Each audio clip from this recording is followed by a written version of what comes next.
sinyal dakwah, menyampaikan kebenaran, membangun peradaban. Assalamualaikum warahmatullahi wabarakatuh.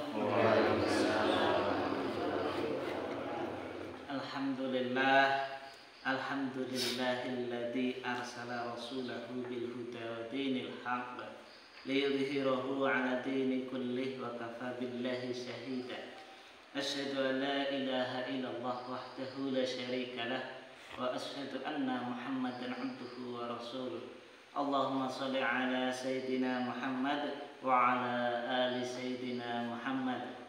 Qala Allah ta'ala fi kitabihil karim, a'udzu billahi minasyaitonir rajim. Bismillahirrahmanirrahim. Subhanalladzi asra bi'abdihi lailan minal masjidil haram ilal masjidil aqsal alladzi barakna hawlahu linuriyahu min ayatina innahu huwas sami'ul basir. Wa qala aidan a'udzu billahi minasyaitonir rajim. Bismillahirrahmanirrahim. Ya ayyuhalladzina amanu taqullaha haqqa tuqatih wa la tamutunna illa wa antum muslimun. Wa qala Rasulullah sallallahu alaihi wasallam, as-salatu 'imaduddin, faman aqamaha faqad aqamad-din, faman tarakaha faqad hadamad-din. Sadaqallahul azim wa sadaqa rasuluhun nabiyul karim wa nahnu ala dzalika minasyahidin wasyakirin, amma ba'd. Bapak Ibu jamaah salat subuh mushola Sunan Kalijaga Telaga Yayasan yang saya hormati, DKM Masjid atau mushola Sunan Kalijaga yang saya hormati, kaum muslimin wal muslimat rahimani wa rahimakumullah. Alhamdulillah, puji syukur kehadirat Allah Subhanahu wa taala. Kita sedaya sampun dipun pangekaken dening Gusti Allah. Wau kita sedaya sampun latihan dados tiyang ingkang pejah. Nggih napa mboten? Nggih. Sarek niku latihan kita sedaya dipejahaken dening Gusti Allah Subhanahu wa taala. Milane sedibare wungu nggih jenengan sedaya tani kita doa. Nggih napa mboten? Doane ketipun alhamdulillahilladzi ahyana ba'da ma amatana wa ilaihin nusyur. Puji syukur dumateng Allah Subhanahu wa taala kita sedaya dipun uripaken malih sasampunipun pejah lan niku. Nah, alhamdulillah kita teksi diparingi kesempatan yang Allah Subhanahu wa taala kangge gesang alam dunia niki, mugi-mugi saged kangge ibadah. Allahumma amin. Bapak Ibu sami sehat sedaya. Alhamdulillah, mugi-mugi kesehatan ingkang dipun paringi Gusti Allah niku saged kangge nyempurnaken ibadah kita. Allahumma amin. Selawat serta salam mugi konjuk dumateng junjungan kita Nabi Agung Muhammad sallallahu alaihi wasallam. Beliau uswah hasanah suri toladan ingkang sampun bekto umat Islam khususipun yang ingkang beriman keluar saking zaman jahiliyah, saking kegelapan jahiliyah, boten angsal petunjuk.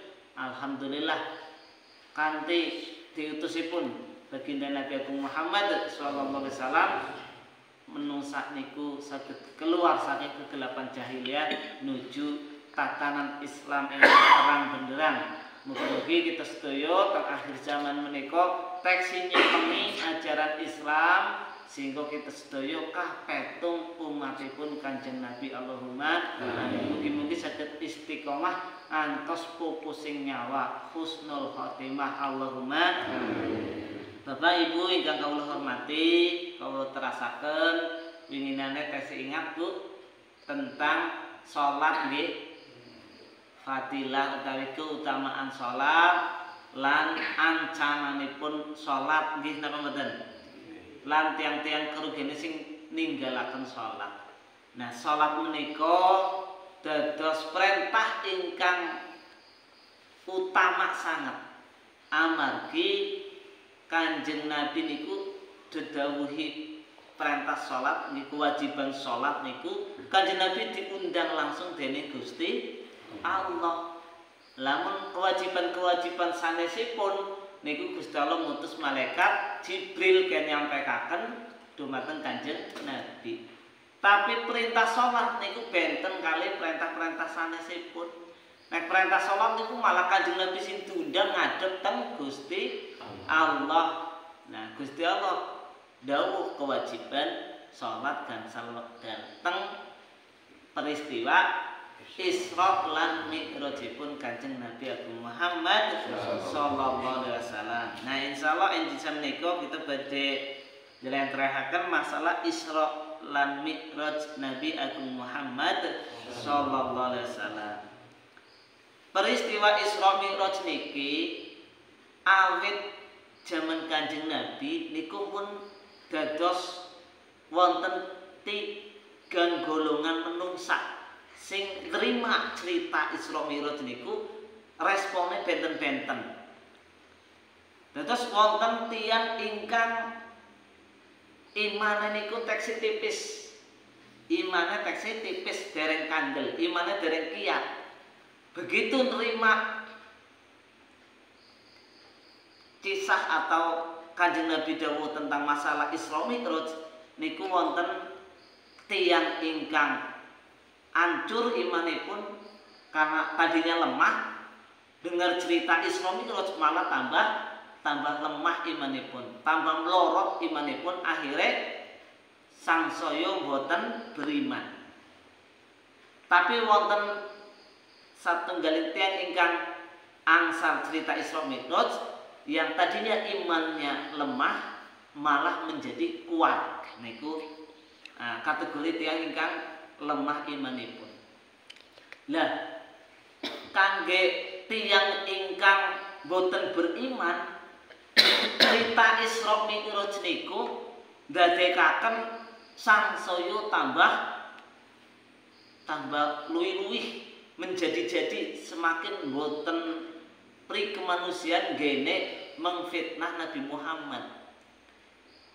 Kisah Isra Mi'raj malah jadi alasan nggih nyaci maki Nabi Muhammad, nggih menghina Nabi Muhammad. Niku tiyang ingkang boten beriman. Wah, kesempatan nggo memfitnah Nabi Muhammad gila. Niku Nabi Muhammad dianggap pun boten waras. Amargi napa? Cerita Isra Mi'raj iku boten masuk akal. Napa malih teng jamane Kanjeng Nabi sing kendaraane taksi model onta kuda. Nah, cerita Isra Mi'raj niku kan dalam waktu nggak nyampe 1 malam niku sampun bolak-balik Masjidil Haram dugi Masjidil Aqsa, balik lagi ke Masjidil Haram, bahkan Mi'raj nanti ada Isra Mi'raj, naik ke langit, dari langit 1 sampai langit 7, naik lagi ke Sidratul Muntaha, ke Baitul Ma'mur sampai menghadap Allah Subhanahu wa taala. Bagi orang yang tidak beriman niku boten masuk akal.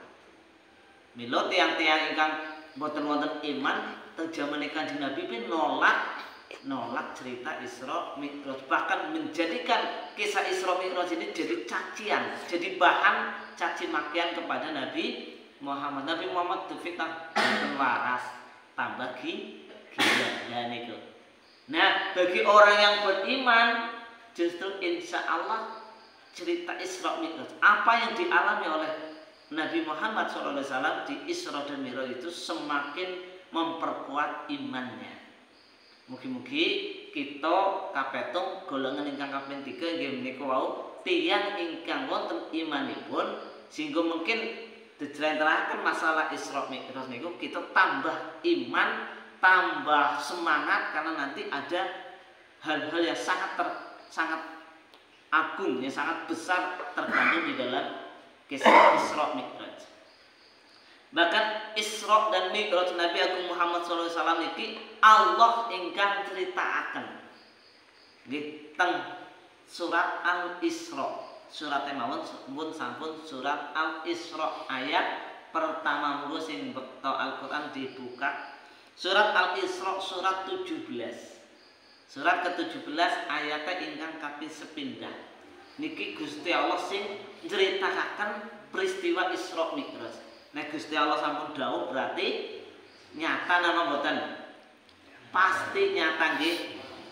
Monggo kita waos. A'udzubillahi minasyaitonirrajim. Bismillahirrahmanirrahim. Subhanalladzi asra bi'abdihi lailan minal masjidil harami ilal masjidil aqsal alladzi barakna haulahu linuriyahu min ayatina innahu huwas samiul basir.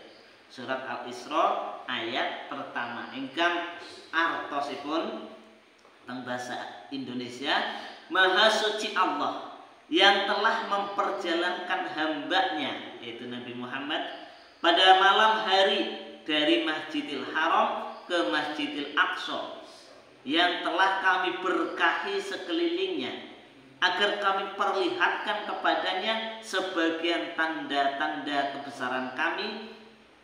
Sungguh dia maha mendengar, maha melihat. Nah, kita badhe dilenterahaken surat Al-Isra ayat pertama. Sedereng Gusti Allah ceritakan peristiwa Isra dan Mi'raj, Allah mendahului dengan kalimat tasbih subhanallah.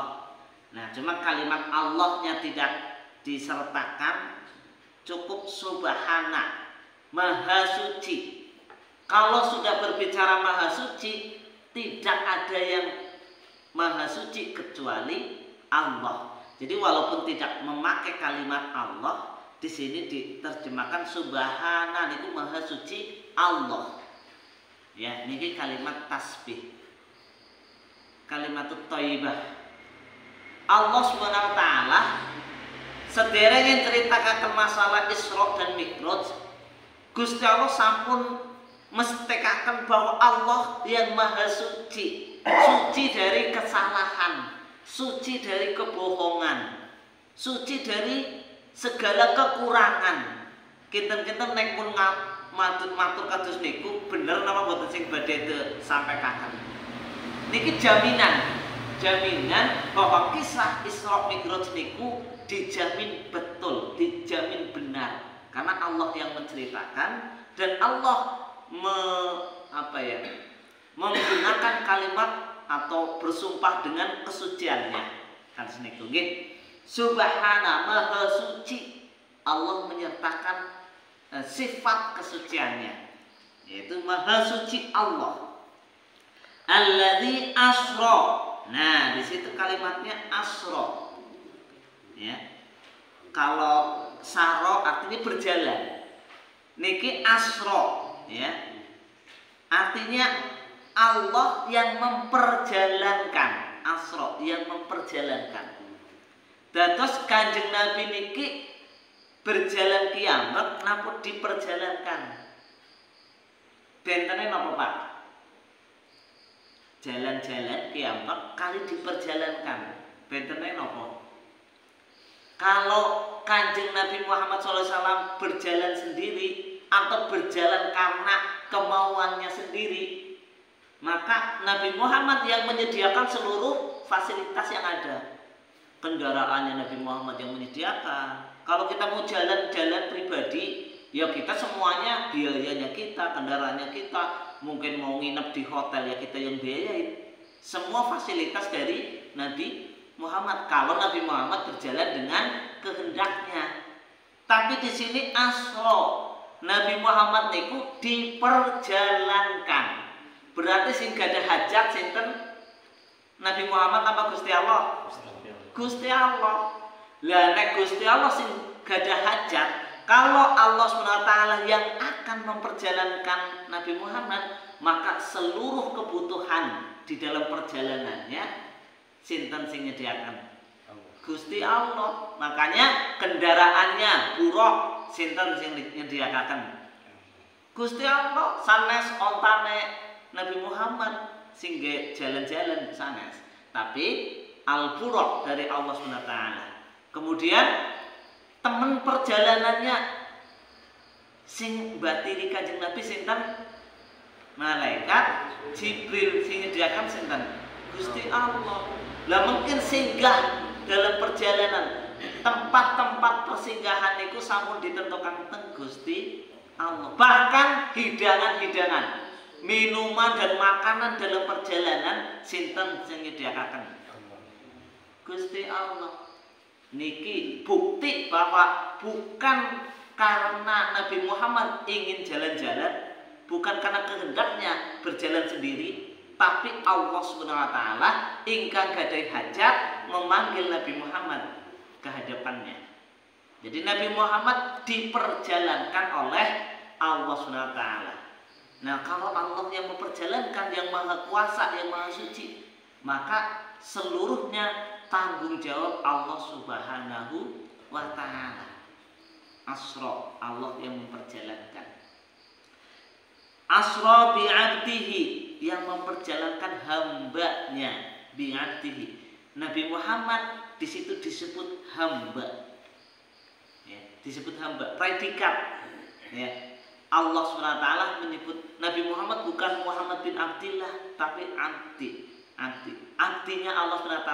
Berarti karena saking kasih sayangnya Gusti Allah, sehingga Nabi Muhammad diperjalankan. Yang sebelumnya latar belakang atau sedereknya Isra Mi'raj niku wonten sing jenenge Amul Husn, tahun kesedihan bagi Nabi Muhammad dan perjuangan Islam. Kenapa? Amargi tentang tahun sebelumipun Nabi Muhammad lan tiang-tiang Islam niku pertama sampun diembargo dari segala halnya, dari segala sisinya, diembargo ekonomi, diboikot. Kalau dulu di karantina ya, Nabi Muhammad itu diembargo, dilarang berkomunikasi, dilarang berdagang, dilarang pernikahan, dilarang bercampur baur dengan masyarakat selama 3 tahun, disiip. Akhirnya Nabi Muhammad dikucilkan dari masyarakat. Akhirnya kelaparan, akhirnya kekurangan, karena tidak boleh berbicara dengan masyarakat. Niku kejame musyrikin Mekah. Sampai 3 tahun orang-orang Islam ya niku disiip sampai 3 tahun, di Bukit Siip dikucilkan sampai 3 tahun. Akhirnya pamane Kanjeng Nabi niku sampai sakit, paman Abu Thalib. Nah, setelah dari Siip niku sakitnya mboten mantun, malah makin parah. Nah, niku 6 bulan setelah Siip niku dibebaskan, karena perjanjian Siip niku dimakan rayap gitu. Niku bukti kekuasaannya Allah. Akhirnya dibebaskan, umat Islam boleh bergaul lagi di masyarakat. Ya. Kemudian Abu Thalib tetap sakit, malah makin parah, akhirnya pecah. Nah, setelah kematian Abu Thalib, paman yang senantiasa melindungi Nabi Muhammad, ditambah lagi 3 bulan kemudian istri Nabi Muhammad, Khadijatul Kubra, wafat. Seseorang yang menjadi pendampingnya, yang menjadi segala macam, ya, benar-benar partner, teman berjuang yang luar biasa. Itu Siti Khadijah. Di saat orang lain tidak ada yang beriman, Khadijah orang yang paling pertama beriman.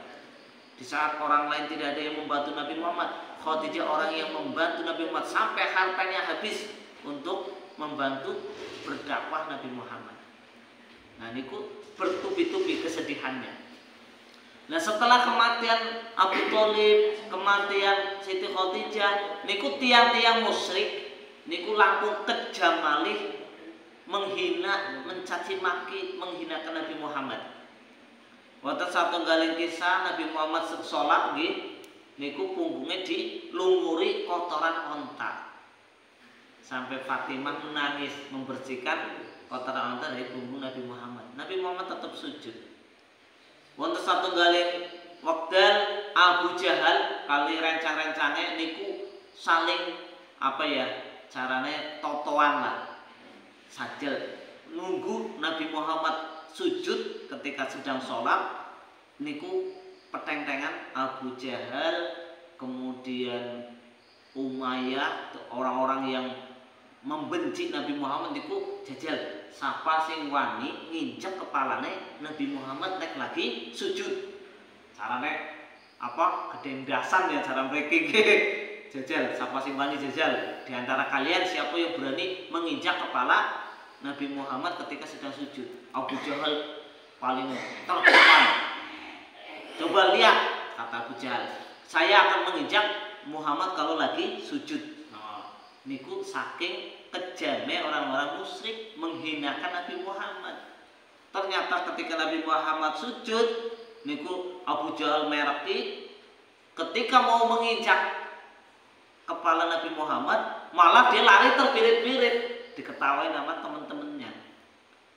Ternyata kata Nabi Muhammad, sekiranya Abu Jahal niku melangkah sekali lagi, selangkah lagi, maka disamber sama malaikat Jibril. Mulai teng pandangannya Abu Jahal niku seperti mau dilalap api. Berarti Abu Jahal niku sampai melihat malaikat Jibril mau menyambar ke dirinya. Ketika dia melangkah selangkah lagi, hancur mesti Abu Jahal. Akhirnya dia lari terbirit-birit. Niku kekejaman yang dilakukan orang-orang musyrik sepeninggal Abu Thalib. Nah, milo Nabi Muhammad dihibur oleh Allah SWT kali di Isra dan Mi'rajkan. Kita lanjutkan. Terus bahasa tengah Al-Quran bi'abdihi. Bi'abdihi berarti Kanjeng Nabi Isra dan Mi'raj niki niku jasad dan rohnya. Menurut Ibnul Qayyim ya, lan para ulama sanesipun niku menguatkan bahwa Isra dan Mi'raj itu bukan hanya roh Nabi Muhammad, tapi roh dan jasadnya. Karena bahasa Al-Quran bi'abdihi. Nek bi'abdihi berarti wutuh, menungsa wutuh. Nek menungsa niki cuma roh doang ya bukan menungsa, bukan abdi namanya, bukan manusia kalau rohnya doang. Atau kalau jasadnya doang disebut manusia apa sanes? Disebutin apa? Menungsa kok kantun jasadnya tok. Disebut mayit, jenazah. Nggih jisim. Nah niku niki bahasanya bi'artihi. Berarti wonten roh, wonten jasade Kanjeng Nabi. Langsung di Isra dan Mi'raj kan. Lailan minal Masjidil Harami ilal Masjidil Aqsa. Lailan di waktu malam. Kenging nopo peristiwa agung niki di malam hari, mboten di siang hari. Karena di malam hari apalagi sepertiga malam, inilah waktu-waktu yang mustajab, di mana Allah SWT sangat dekat dengan hambanya. Nah niki milo insyaallah sinten tiyang ingkang saged ngurip-urip wekdal dalu kangge salat malam niku sami kalih Mi'raj. Sami kita minggah teng Gusti Allah, ngadhep teng Gusti Allah. As-sholatu mi'rajul mukmin. Nek Kanjeng Nabi Isra Mi'raj niku langsung ngadhep teng Gusti Allah, dipanggil dari Masjidil Haram sampai Masjidil Aqsa, naik Sidratul Muntaha sampai Baitul Maqmur, sampai menghadap Allah SWT. Niku Isra Mi'raj Kanjeng Nabi. Nek kangge umatipun, nek kita kepengin ngadhep Gusti Allah niku kanthi amalan salat. Nggih napa mboten? Amargi mungkin salat niku dados oleh-olehipun Isra Mi'raj. Nah niku Kanjeng Nabi dawuh as-sholatu mi'rajul mukmin. Sak temene salat niku mi'raje umat ingkang tiang-tiang ingkang beriman. Dados gantosipun Isra Mi'raj Kanjeng Nabi kangge umatipun nek kita kepengin ngadhep teng Gusti Allah kanthi salat ingkang khusyuk, terutama qiyamul lail. Moga kita sami-sami mugi-mugi saged ngamalaken qiyamul lail ngadhep teng Gusti Allah. Minal Masjidil Harami ilal Masjidil Aqsa. Dari Masjidil Haram sampai menuju ke Masjidil Aqsa. Kanjeng Nabi niku Isra niku dari masjid ke masjid Pak Bu. Mboten dari pasar ke pasar. Nek jaman siki blusukan dari pasar ke pasar. Tapi Nabi Muhammad dari masjid ke masjid. Artinya nopo? Niki bener-bener dari tempat ibadah ke tempat ibadah. Maka perjuangan Nabi Muhammad SAW bukan perjuangan ekonomi. Kalau dari pasar ke pasar mungkin Nabi Muhammad pembisnis, ya, walaupun di mudanya sempat berniaga, ya, dari negeri Syam sampai negeri Yaman dan sebagainya, sampai ke luar negeri Nabi Muhammad. Tapi di Isra dan Mi'raj bukan dari pasar ke pasar, apalagi dari kebun ke kebun, bukan. Tapi dari masjid ke masjid. Artinya ini benar-benar perjuangan Islam itu benar-benar mengangkat manusia untuk menyembah hanya kepada Allah. Sehingga yang dipilih adalah masjid. Masjid adalah simbol ibadah umat Islam. Masjidil Haram sampai Masjidil Aqsa ini adalah bentuk roadmap atau alur perjuangan umat Islam. Umat Islam memang lahir di Mekah, yang di situ ada Masjidil Haram. Tapi ternyata umat Islam atau agama Islam itu bukan agama untuk bangsa Arab doang, bukan agama hanya lokal di Mekah. Maka Isra menunjukkan harapan yang besar bahwa Islam adalah agama yang rahmatan lil alamin. Maka akan sampai keluar ke seluruh dunia, akan dikenalkan Islam oleh ajaran Nabi Muhammad SAW. Niki Isra Mi'raj merupakan sebuah visioner, sebuah pandangan yang sangat jauh ke depan. Di saat orang-orang Islam dalam tekanan yang luar biasa oleh orang-orang musyrik, sampai tadi disiib, ya, Nabi Muhammad dicaci maki, disiksa, para sahabat apalagi yang para budak yang lemah itu mendapatkan siksaan. Nabi Muhammad ketika atau sebelum Isra niku berdakwah ke Taif. Karena Taif ya tadinya diharapkan sebagai tempat yang akan menerima Islam. Karena di Mekah begitu keras perlawanan pada orang-orang musyrik. Nabi Muhammad ke Taif sama anak angkatnya Zaid bin Harithah. Ketika ke Taif ternyata orang-orang musyrik sudah duluan ke sana menghasut orang-orang Taif. Sampai ke anak-anak kecil itu dibekali batu-batu di pinggir jalan. Nanti kalau ada orang yang membawa agama baru, maka lempari dengan batu, usir mereka. Karena orang ini akan memecah belah keluarga, orang ini akan membuat kerusakan, difitnah. Nabi Muhammad yang benar, yang hanya mengajarkan ketauhidan, tidak mengharapkan apapun, tidak mengharapkan imbalan, malah difitnah orang gila, difitnah orang yang merusak. Niku teng Taif. Akhirnya pas kanjeng Nabi dakwah teng mriko niku sudah disiapkan dari orang tua sampai anak-anak melempari batu ke Nabi Muhammad. Nah niku begitu kejam orang-orang musyrikin menghina, mencaci maki, bahkan menyiksa orang-orang Islam. Maka digambarkan di Isra dan Mi'raj, jangan minder, jangan pesimis, jangan putus asa bahwa perjuangan Islam adalah perjuangan besar umat manusia sampai rahmatan lil alamin, sampai seluruh manusia nanti akan merasakan indahnya Islam.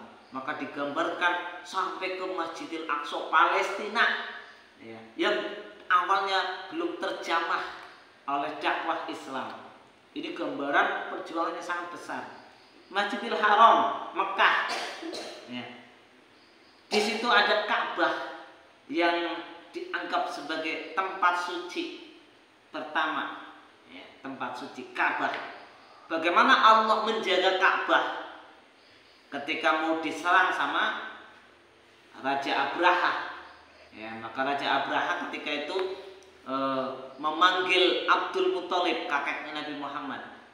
Wahai Abdul Muthalib, kalau kamu tidak menyerahkan Ka'bah, maka akan saya hancurkan seluruh masyarakat Mekah. No, kepripun Abdul Muthalib? Wahai Abraha, saya memang pemimpin Mekah, tapi Ka'bah ini bukan milikku. Ka'bah ini milik Allah. Kalau kamu ingin menguasai Ka'bah, kamu harus bermusuhan dengan Allah. Sehingga Allah ketika Abdul Muthalib berdoa di Ka'bah, ya Allah selamatkan kami dari kekejaman Raja Abraha, maka Allah menurunkan bala tentara berupa burung ababil yang hanya dengan bersenjata kerikil panas. menghancurkan pasukan gajah dari Abraha.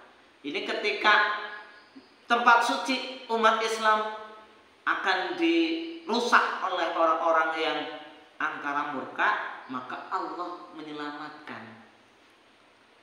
Di peristiwa Isra Mi'raj ini mengingatkan kita, selain Masjidil Haram masih ada tempat suci kedua, yaitu Masjidil Aqsa. Bapak Ibu yang saya hormati, panjenengan sedaya mireng nggih kepripun nasibe Masjidil Aqsa hari ini? Sami kali Ka'bah biyen. Nggih, Ka'bah badhe dirubuhaken, badhe dihancuraken tentang Raja Abraha. Maka nasibnya Abraha dan bala tentaranya hancur. Maka hari ini pun Masjidil Aqsa yang disebutkan di Al-Qur'an, ya, alladzi barakna haulahu, tempat yang diberkahi. Masjidil Haram, Masjidil Aqsa dijamin oleh Allah SWT sebagai tempat yang diberkahi. Loh, tempat yang diberkahi kok sampai hari ini bertumpah darah? Berperang, apakah dengan berperang tidak diberkahi? Ternyata dengan meletus peperangan, disitulah muncul para suhada-suhadanya Allah SWT. Allah mengangkat manusia-manusia yang beriman untuk sampai ke surganya Allah SWT tanpa dihisab, dengan menjadi suhada-suhada di Palestina hari ini. Sampai hari ini mengalir darah-darah para suhada di sana. Ini kemuliaan bagi orang-orang yang berjuang di sana. Kita doakan mudah-mudahan saudara-saudara kita di Palestina tadi di sekitar Masjidil Aqsa yang diberkahi, diberikan kekuatan, keselamatan, pertolongan oleh Allah SWT. Allahumma amin. Nah, jangan salah, ketika Allah SWT sudah memastikan bahwa Masjidil Aqsa dan sekitarnya sudah diberkahi oleh Allah SWT, artinya insya Allah ini dalam penjagaan Allah Subhanahu wa Ta'ala. Maka siapapun yang memusuhi Masjidil Aqsa, yang akan merusak Masjidil Aqsa, pasti akan berlawanan dengan Allah Subhanahu wa Ta'ala. Buktikan, karena ini nanti Allah sedang menunjukkan ayat-ayatnya. Ya Bani Israel, ya Bani Israel. Al-Quran itu banyak sekali menyebutkan ya Bani Israel. Bagaimana kekejaman orang-orang Israel di Al-Quran. Dan hari ini kita ditunjukkan dengan mungkin dari media-media sosial, ya, bagaimana Allah sedang membuktikan ayat-ayatnya. Ternyata betul apa yang diceritakan di Al-Quran. Sampai hari ini Bani Israel memusuhi Islam. Laras nak pembuatan takut, tapi insya Allah Allah yang akan menjaga Masjidil Aqsa. Allah akan menolong agamanya, sehingga siapapun yang akan merusak, apalagi hari ini Masjidil Aqsa itu tiang-tiang utama ini pun sampai retak, karena katanya di bawahnya ini itu, di bawahnya Masjidil Aqsa dibangun terowongan yang katanya sedang mencari kuil Sulaiman. Katanya kuil Sulaiman atau istana Nabi Sulaiman itu di bawah Masjidil Aqsa. Itu orang-orang Zionis sami kados niku membuat makar yang luar biasa. Ya. Ini permasalahan dunia, kita tidak boleh menutup mata, tapi kita belum mampu untuk berbuat banyak. Mungkin doa yang hari ini kita panjatkan untuk mujahidin-mujahidah di sana, semoga diberikan pertolongan oleh Allah, kekuatan, kesabaran, dan mampu menghadapi ancaman-ancaman dari pihak musuh. Diberikan kemenangan oleh Allah SWT. Allahumma amin, ya. Kemudian linuriyahu min ayatina. Dengan peristiwa Isra dan Mi'raj ini Allah menunjukkan kebesaran. Allah menunjukkan ayat-ayatnya. Allah menunjukkan keagungannya, kebesarannya. Pertama, ketika Allah menghendaki, maka kun fayakun, pasti terjadi. Di zaman Nabi belum pernah ada orang yang mampu berjalan secepat kilat. Ya, nggak nyampe semalam sudah bolak-balik Masjidil Aqsa, sampai naik ke Sidratul Muntaha, sampai langit ke-7 niku ke atas lagi. Nah niku tidak atau bukan hal yang mustahil, karena Allah yang menghendaki. Inilah kebesaran Allah. ibarat kata kalau kita mau berlogis ya, berbicara logika, nek semut utawi kutu rambut badhe dari Tragayasa ke Jakarta saja mampu napa mboten semalam. Semut kan nggak mungkin ya, semut berjalan sendiri atau kutu rambut berjalan sendiri dari Tragayasa sampai ke Jakarta dalam waktu semalam bolak-balik nggak mungkin. Tapi nek kutu rambut ngikut teng kita ingkang teng Jakarta saged napa mboten semut anu kere neng sak melu jalan-jalan paring Jakarta. No, bisa karena numpang nggih napa mboten? Karena diperjalankan oleh seseorang, ngikut berjalan seseorang. Niku logikanya seperti itu. Kalau Nabi Muhammad berjalan sendiri nggak mungkin, tapi ini Allah yang memperjalankan. Inilah wujud tanda-tanda kebesaran Allah. Di dalam Isra Allah gambarkan, Allah tunjukkan berbagai macam kejadian-kejadian. Allah perlihatkan surga dan neraka.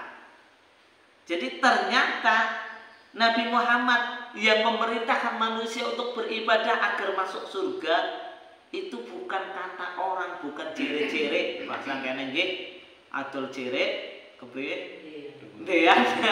Apa tuku jere adol ndean. Mboten kados niku, tapi Nabi Muhammad sudah ditunjukkan oleh Allah neraka.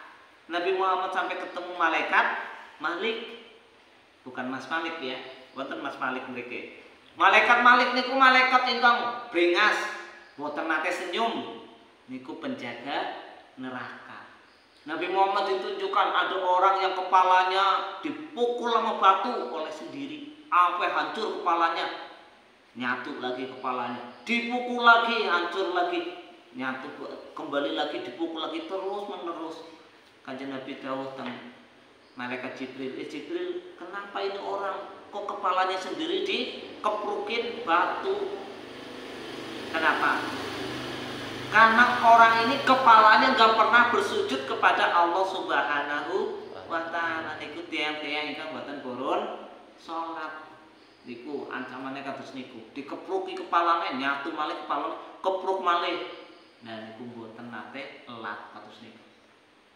Wonten tiyang ingkang perute ageng sangat, ngantos mboten saged bangun, akhirnya dijek-ijek sama pasukan Fir'aun. Niku, lho niku sinten niku? Kanjeng Nabi dawuh, niku tiang-tiang ingkang makan harta anak yatim. Pokoknya ditunjukkan siksa-siksa teng neraka. Tiang ingkang berzina kepripun niku ditunjukkan. Berarti pun boten jere-jere. Bahkan Nabi Muhammad diajak jalan-jalan ke surga. Sampai Nabi Muhammad makan buah-buahan surga. Niki bukti kebesaran Allah SWT. Artinya apa yang diceritakan oleh Nabi Muhammad dalam hadis-hadisnya niku adalah benar adanya. Ataupun yang diceritakan di Al-Quran niku benar. Nabi Muhammad sudah ditunjukkan ada 4 telaga, ada 4 sungai di surga. Nah niku, jadi sudah benar-benar melihat, benar-benar sudah datang Nabi Muhammad ke surga dan neraka. Nah nikulah bukti kebesaran Allah, bukti Allah sedang menunjukkan ayat-ayatnya. Innahu was-sami'ul basir. Kemudian Allah Maha mendengar, Maha melihat. Allah menutup ayat ini dengan mengatakan Allah Maha mendengar apapun yang disampaikan oleh manusia hasil dari Isra Mi'raj. Ada yang yakin, ada yang tidak, bahkan ada yang lebih mencaci lagi Nabi Muhammad. Gusti Allah miran, Allah Maha mendengar apapun yang kita terima dari Isra Mi'raj, Allah tahu. Bahkan Allah melihat hasil dari Isra Mi'raj niki umat Islam badi kepripun. Apakah dengan Isra dan Mi'raj kita percaya, semakin percaya beriman kepada Allah dan Rasulnya, dan menerima dari hasil Isra Mi'raj? Hasilnya Isra Mi'raj apa Bu? Perintah sholat 5 waktu. Yang mengerjakan hasil Isra Mi'raj berarti Allah melihat. Maka orang-orang yang akan diangkat derajatnya oleh Allah SWT, orang-orang yang beriman, yang menerima, menjalankan hasil dari Isra Mi'raj. Karena wau kalau sampaikan perintah sholat niku luar biasa, Allah badhe ndhawuhaken kewajiban salat, Allah langsung manggil baginda Nabi Muhammad sallallahu alaihi wasallam tentang peristiwa Isra Mi'raj. Nah, kewajiban-kewajiban sanese Allah paring wahyu teng malaikat Jibril. Dan itu berarti luar biasa kedudukan sholat bagi umat Islam, sehingga sholat menjadi tiang agama. Sinten tiang ingkang ngedekaken sholat berarti bisa ngedekaken agama. Lan sinten tiang ingkang boten nglampahi sholat berarti ngerobohaken agama. As-sholatu imaduddin, faman aqama faqad aqamadin, faman tarakaha faqad hadamadin. Sholat niku tiang agama. Kedudukannya sholat teng umat Islam sebagai tiang cakak, tiangnya agama. Nek sinten tiange keboten menjalankan sholat berarti merobohkan agama.